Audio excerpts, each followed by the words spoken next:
Welcome to Nerd Heaven. I'm Adam David Collins, the author of Jewel of the Stars, and I am a nerd. This is episode 91 of the podcast. And today, we're talking about the final episode of Stargate Universe, Gauntlet. And in celebration, if you're watching the video version of this podcast, you'll notice that I'm wearing my Stargate Atlantis t-shirt. It's the only Stargate shirt I have. And it is way too small for me. So it's actually pretty uncomfortable. But, I thought I'd do something special. There will come a day where I can once again wear this shirt comfortably. But sadly, that is not this day. And if you'd like to check out my original science fiction books, head on over to adamdavidcollins.com/books. Alright, the description on Gateworld reads, cut off from every star and every planet in their path, the crew takes a stand against the drone command ships. Meanwhile, Eli comes up with an extreme plan to escape drone space for good. This episode was written by Joseph Malozzi, whose name I've apparently been mispronouncing for the last 2 seasons. Sorry about that. And Paul Mully. It was directed by Andy Makita, and it first aired on the 14th of May 2012. It's with something of a heavy heart that I share with you my thoughts on Stargate Universe for the last time. This, of course, was never meant to be the final episode. It's just a season finale. I'll talk a little about the premature cancellation of this show at the end, but first, let's just take a look at the episode itself. TJ has removed Park's bandages from her eyes, and she's in pretty good humour, joking about not having had so much rest in weeks. And Greer stands faithfully by her side. Park is hoping she'll be able to see now. She's looking forward to getting bleary-eyed looking at data. She's been seeing occasional flashes of bright light. The moment TJ tells her to open her eyes is the moment of truth. That's when she's going to find out if she can see or not. It would be a nerve-wracking moment. I'd be hesitant, knowing that the moment I open my eyelids, I might have to face the worst. And until I open them, there's still the possibility I might be able to see, right? Sadly, after she opens her eyes, it's still dark. She can't see anything.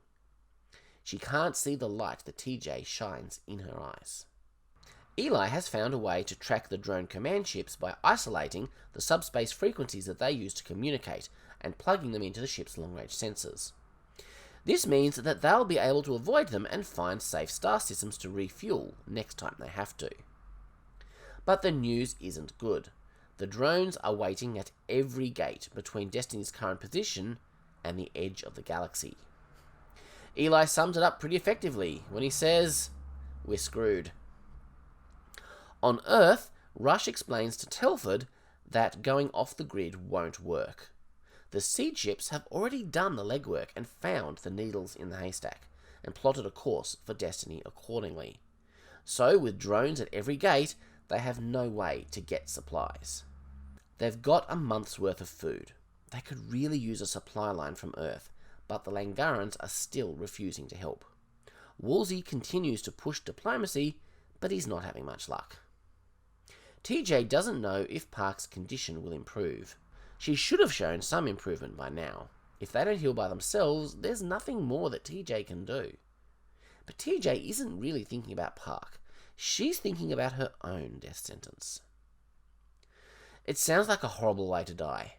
Eventually, she'll become fully paralyzed, but her mind will still be active. She'll have no way to interact with others, no way to express herself. She'll be a prisoner in a body that no longer works. And that sounds like hell to me.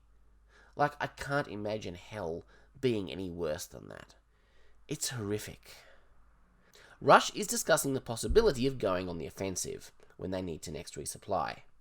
They choose a target, drop out of FTL, and take out as many drones as needed to get what they require. They have the advantage of surprise now that they can track the drones, and the drones still can't track us. He's actually got a pretty good idea for boosting the effectiveness of the shields. Destiny's shields rotate through various frequencies because different energy weapons will use different frequencies. The closer the shields are to the frequency of the weapons, the easier it is for them to absorb the energy. But since they know they'll be facing the drones, they don't have to guess.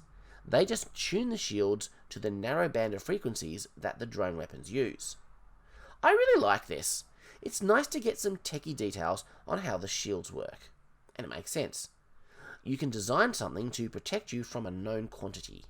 But Destiny was made to go out where no one had explored.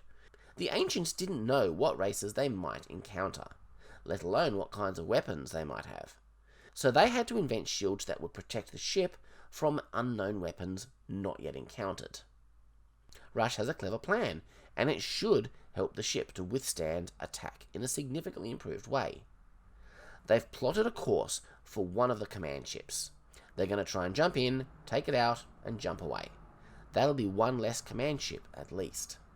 We get a nice exterior shot showing us just where on the ship the bridge actually is. It's right up the top of that big high-rise pyramid thing at the back. Chloe is getting so good at plotting these FTL exits that they drop out right in front of the command ship. So close, in fact, that they scrape along its hull. Given the unimaginable vastness of space, that's amazing. The plan seems to be working. The drone weapons are having almost no effect. The command ship is smart. It realizes immediately that the weapons are not working, so it instructs the drones to make kamikaze attacks against Destiny. And because the shields are tuned to that specific frequency, it can't stop them. They managed to destroy the command ship pretty easily, but they've taken a lot of damage from the drone collisions. They've bought time to get some supplies, not that there was much on the planet. Eli has a plan that could get them out of all their troubles. This galaxy has turned out to be a pretty rubbish place, infested with all these drones. As Eli puts it, it's a hostile environment. So why don't they just skip it? Fly one continuous FTL jump to the nearest edge of this galaxy, and then fly on through the void to the next in the seed ship's path. Just leave the drones behind and try the next galaxy for size. It's not a bad idea, but they have power issues. The distance between these galaxies is a lot longer this time. Plus, there's damage to the FTL drive. So it'll take 3 years. How will they survive 3 years without food and water? We use the stasis chambers that Rush, Eli, and Brody found a few episodes back. They spend the next 3 years in cryogenic suspension. The big problem with this, of course, is if they miscalculate the amount of power needed by the slightest fraction, they'll have to drift at sublight the last bit, and that could take thousands of years. Rush is convinced it's too risky, but Young orders Eli to make preparations. It's at least an option. He gives Rush 24 hours to come up with a better idea. Camille wants to give everyone one last trip to Earth to say goodbye. That makes good sense, and it's a nice idea, but they'll have to be really quick about it. Every minute they delay this plan means they're losing more power. Rush's real problem isn't so much about the margin of error, it's about the mission. The ship wasn't launched to arrive at some final destination where all the questions will be answered. It's meant to gather information bit by bit as it travels. If they skip this galaxy, they might miss a vital piece of the puzzle. And I share his concern about that. It's a real worry. It could make the entire journey all for nothing. And that's something that Rush couldn't live with. I wish I had a solution for him. Chloe has some wise words for him, though. It boils down to this. If they stay and Destiny is destroyed by the drones, then it really is all over, and all for nothing. If they get out of this galaxy, even if the crew die, Destiny will go on, still searching for answers that it was created to find. And so the plan goes ahead. They're starting to put people into stasis. The Lucian Alliance are among the first. Makes sense, they were never meant to be part of this expedition anyway. Eli goes home via the stones to say a quick goodbye to his mum. The way he starts, I just wanted to come and say goodbye. was not the best way to go about this. His mother will obviously jump to the wrong conclusion. Is he dying? Is this the last time I'll ever see him? I guess at least the truth is not as bad as any of the scenarios that she's probably imagining in this moment. But he explains it all to her. Eli is feeling really guilty about this. He feels like he's abandoned his mother. He thinks if he'd made different choices, she wouldn't be alone right now. But his mum won't have any of that, which makes perfect sense. Any parent will tell you they want their children to live a fulfilling life.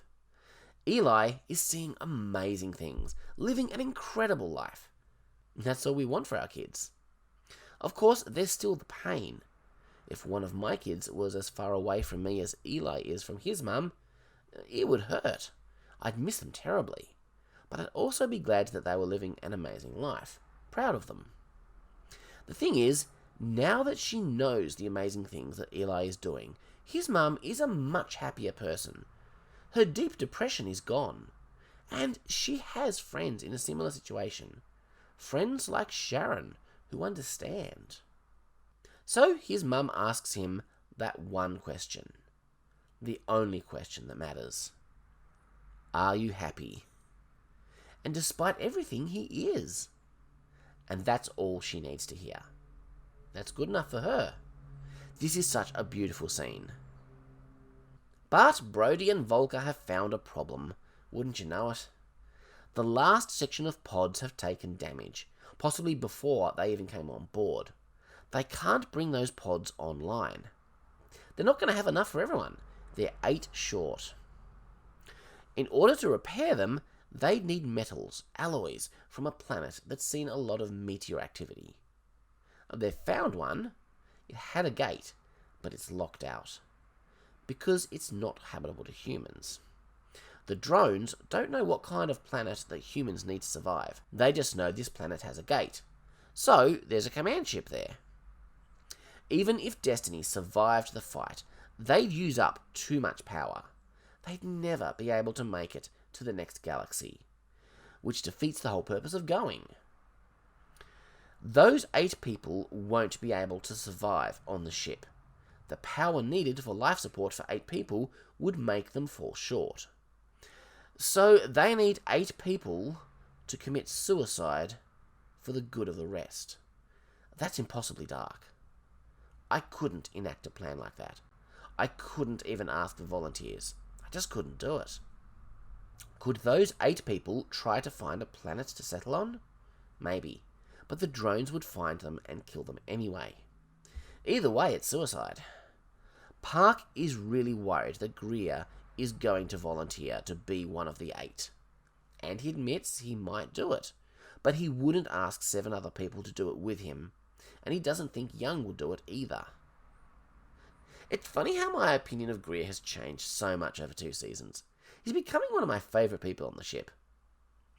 But Park has an idea. Use a shuttle as a decoy to draw the command ship away from the planet. Make it simulate a gate dial. When the drones are away, slip in and get the minerals they need. They could even ram the shuttle into the command ship and blow it up. It's risky, but it's a good plan. It could very well work. It's certainly better than asking 8 people to kill themselves. Greer's right. Young was never going to do that. The command ship takes the bait, so they have a go. I have to admit that watching the command ship explode as the shuttle collided with it brought a big smile to my face. They've got the supplies they needed. Scott has to go say goodbye to his son. And that's hard. What do you say to a kid when he doesn't even know that you're his father? You're just a guy who pops around every now and then. His mother is a good person, but Scott is worried that she's not a good parent. It's a hard situation. When Camille went back to say her goodbye, she told Sharon it wasn't fair on her anymore. She had to move on. That's a hard thing. I see Corporal Barnes in a new way, now that I know that she and Eli got married on Novus. I can't help but wonder, could anything happen between them in this timeline? I know that to an extent, they got together because they were kind of among the last people left that hadn't found anyone. But they made it work. maybe this version of Eli and Barnes could make it work as well. During the montage of people saying goodbye and getting into the pods, we see a shot of Park. A park. It's raining and she's crying. It took me a moment before the true impact of that hit me. She's in someone else's body. She can see. This might be the last time she ever gets to see anything in her life. But there's a positive to all of this. All the food they've collected, other than the non-perishables like the canned goods, is all going to go to waste. So they might as well have a big feast before they go into stasis. And I really like that they get to do that. For the first time in a very long time, they're full. Really full. Of course, Greer can fit just a bit more in. This is a really nice scene. It's a good moment to round off the show with. Our main cast are sitting around a table having dinner. Young makes a speech acknowledging that they have become a family. They were far from that at the beginning of Season 1. But yes, now they're a family. I love how Rush doesn't object to Young calling him the slightly mad uncle who still manages to come through for you. I like that Young and Rush have reached this place. There's no real conflict between them at the moment. There's a real camaraderie in this scene. I know this was written as a season cliffhanger, not a series finale, but this scene really works for its place as a final episode. I can't help but wonder if this scene was added or modified slightly when they knew it would be the last. It's an emotional send-off, and honestly, it works as well as the poker game did at the end of Star Trek The Next Generation. The last of them are going into pods now. Chloe, Scott, Greer, Camille, TJ. As the pods close, only Rush, Young, and Eli are left awake. While Eli and Rush finish the automated programming for the ship, Young checks in with Telford. It's a shame they couldn't get Richard Dean Anderson for one last O'Neill cameo here. But in a way, it's more poignant that it's Telford. He's the one Young has all the history with. He's not going to say goodbye to Emily. Their marriage is over. And Telford tries to apologise, even though it was the Lucian Alliance programmed personality that cheated with Young's wife. Young stops him. His marriage was broken a long time ago. He has no one to blame but himself. And while I grieve the loss of his marriage, I like the way he takes responsibility for it like this. It's nice to see these two men, who have been such bitter enemies in the past, now parting as friends. Telford promises they're not going to give up on the people on board Destiny. It's another beautiful scene. But wouldn't you know it, there's still one final problem. They repaired those 8 pods, but one of them was more damaged than the others. It came online, but has just died. They're gonna be 1 pod short, and they can't fix it. If 2 of them go into stasis, they'll have 3 weeks for that one last person to try to find a solution to get that last pod working before there's going to be life support power issues. Rush has volunteered, but Young can't trust him. What if Rush really can't get it working? Will Rush sacrifice himself at that time for the rest of the crew? Can Young trust Rush to do that? They've put most of their conflict behind them, but there's still that doubt. And when push comes to shove, I can't tell Young that he's wrong. Rush is no martyr. He's not the self-sacrificing kind of guy. He's selfish and he has a strong sense of self-preservation. Would he do it? Would he kill himself so the rest could live? I can't guarantee that he would. I don't even think Rush can guarantee that, honestly. He doesn't try to argue it. And in fact, he all but admits to Eli that he volunteered knowing that Young would not trust him enough to be the one, and so Young would be the one. Young is going to stay. He can't fix the pod, of course, but he will sacrifice himself. But Eli has another idea. He'll stay. If Young stays, it's automatic suicide. If Eli stays, he has a chance. He's sick of staying in Rush's shadow, being the... He's sick of staying in Rush's shadow, being the eager young protege. He's not afraid to say it anymore, and all three of them know it. Eli is smarter than Rush. And that may well be true. It's not fair. One of the most good-hearted people on that ship has to be the one that will very probably die. Young doesn't want this, but he knows it's the only answer. Rush and Eli have a nice last scene together. Rush doesn't want Eli to be the one to volunteer. He doesn't say it often enough, but Eli has amazing potential, and they're going to need him on the other side. But as Eli says, what's the point of having potential if you're not going to step up when you're really needed? And I can't argue with that logic. I don't think Rush can either.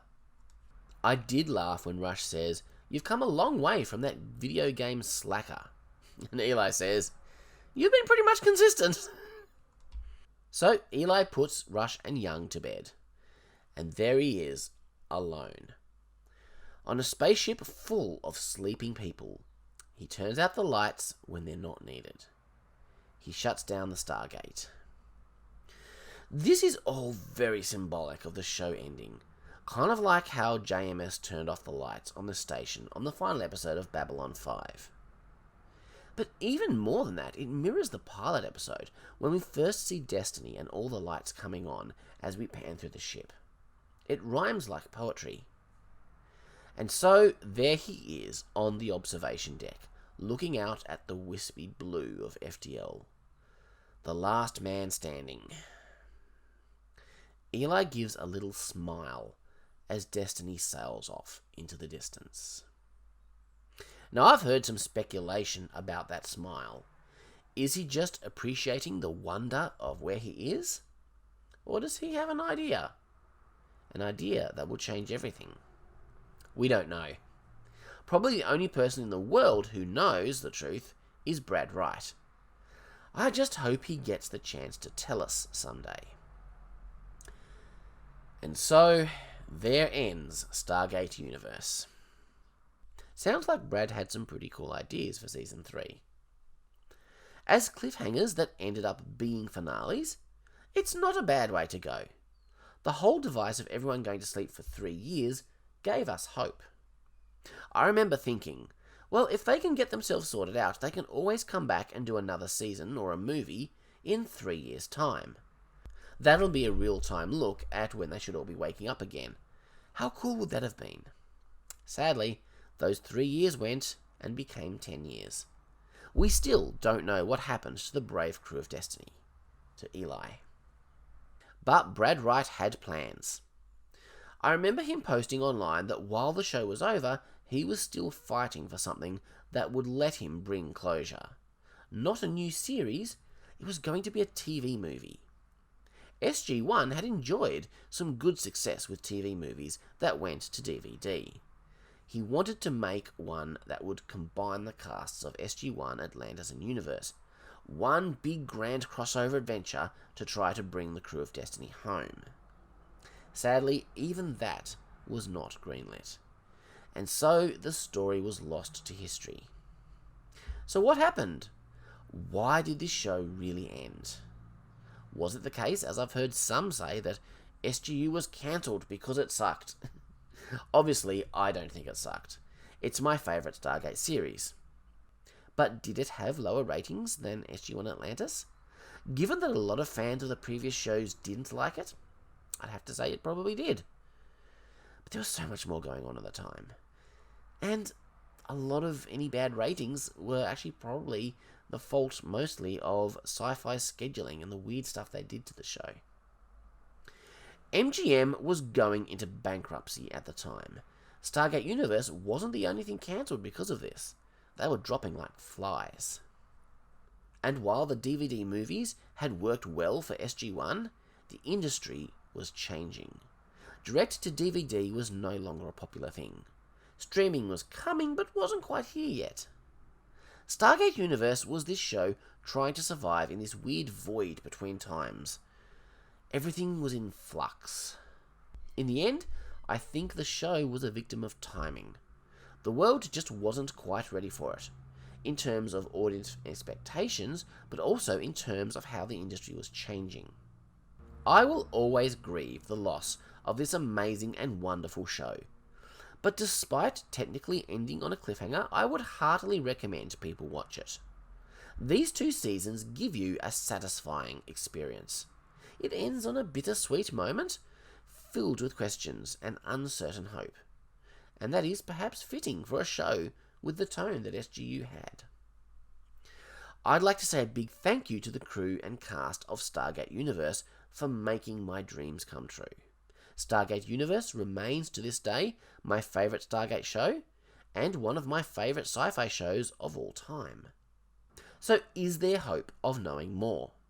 With MGM recently having been purchased by Amazon, it seems likely, if not certain, that Stargate will return someday on Amazon Prime. Will it be the in-canon continuation that we all hope it will be? I have to have faith and say yes. Brad Wright has a pitch. A new show with a pilot script. Joseph Malozzi has read it and says of it, "The verdict, fantastic. A perfect series for first-time viewers who know nothing about Stargate, but also a richly rewarding experience for long-time fans. Action, adventure, friendship, humour, cool sci-fi, terrific characters, a compelling story, and one hell of an antagonist."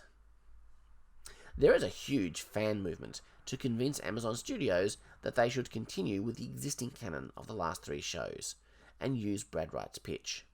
And honestly, I think Amazon would be utter idiots to go in a different direction. They've got to know that this is what the fans want. So, we'll see.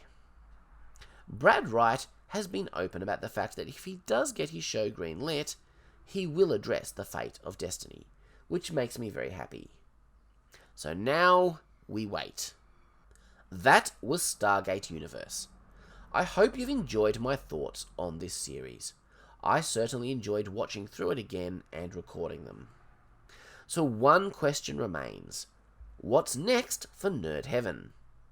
Well, I want to cover the Dark Knight trilogy, so next time we're going to start that by looking at my favourite solo Batman film of all time, Batman Begins. After we've done these movies, we're going to be launching into a new series. Star Trek Continues. You may have heard of it. It's actually a fan-produced series.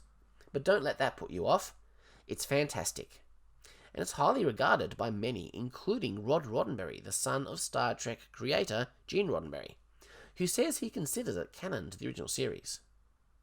Basically, Star Trek Continues gives TOS one final season, and provides a big epic send-off, which the original show never had. I can't wait to delve into this show with you. So until next time, have a great 2 weeks, live long and prosper, make it so.